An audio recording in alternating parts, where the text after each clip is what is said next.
হচ্ছে বাচ্চাদের পার্ক, চরফ্যাশন শিশু বিনোদন পার্ক।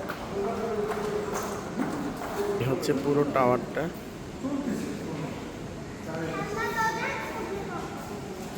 এই যে সাইডটা দেখা যাচ্ছে, এদিকে পুরো সাগর।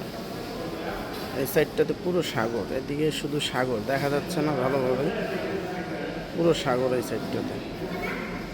এদিকে একটু দেখা যাচ্ছে নদী, ওই যে দূরে দেখা যাচ্ছে নদী, ওইটারই বলে বেতুয়া লঞ্চ ঘাট।